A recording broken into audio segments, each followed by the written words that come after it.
watched Ghosts of Hiroshima, a found footage movie found for free on Tubi. And Ghosts of Hiroshima is a movie that starts out with a main character named Eric Kage. And he's a white dude, but he was apparently adopted into a Japanese-American family, so he has Japanese relatives that he never knew. This man's great-uncle, who he never knew, left him an estate in Hiroshima, Japan. And he's a vlogger and a videographer. He has a channel dedicated to cameras. So he figures he'll take his new cameras with him, do some shooting along the way, make some vlogs, get some content out of it, while he goes and signs the papers for his new property in Japan. The acting isn't great right off the bat. It grows on me, but both the characters, there's both Eric and a character named Nori, who comes and is kind of the estate manager. She's a half American, half Japanese, and she comes to help him with the estate, get all the paperwork in order, do all of that stuff. She's kind of cute.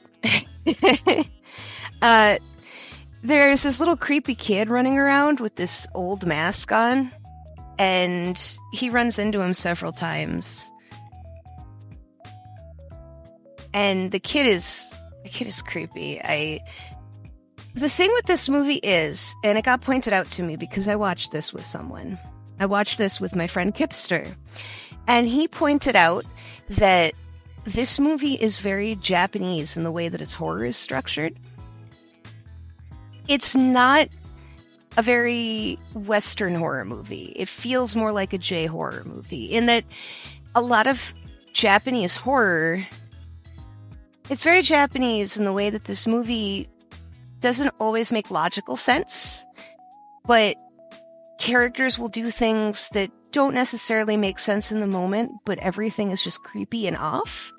It seems to be a thing in Japanese horror where the obvious sense thing to do isn't what gets done. And it's just kind of, you go with it, right? So he doesn't tell this kid off, really. He just said, oh, this kid, Yoshio, he's creepy. He says something about, the kid Yoshio says something about his mother.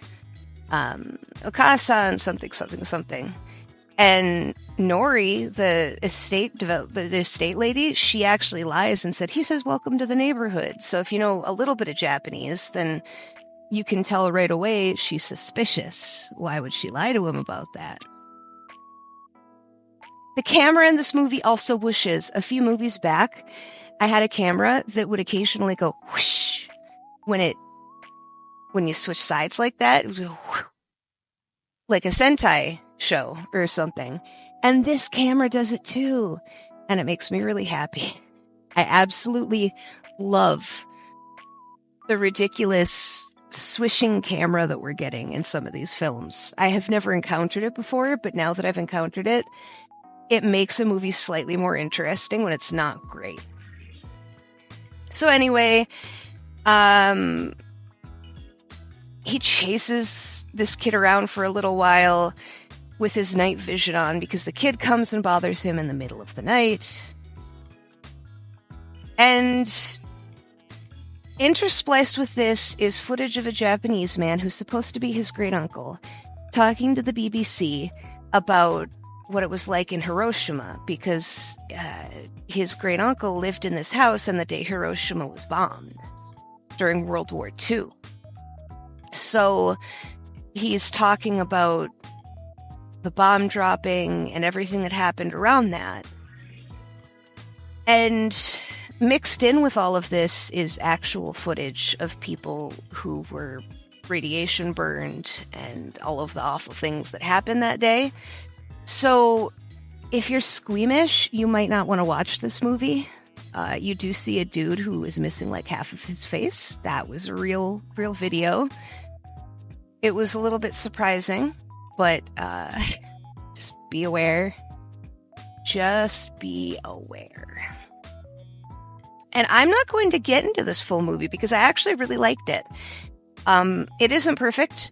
And I feel like they could have done other stuff better. But if you look at it in the context of being a more Japanese kind of horror film, everything kind of works. You have to occasionally kind of suspend, not disbelief, you have to suspend considering what you would do, because there are so many things he does in this movie that just don't make sense. But again, if we're playing into Japanese horror, then it makes sense why they don't make sense.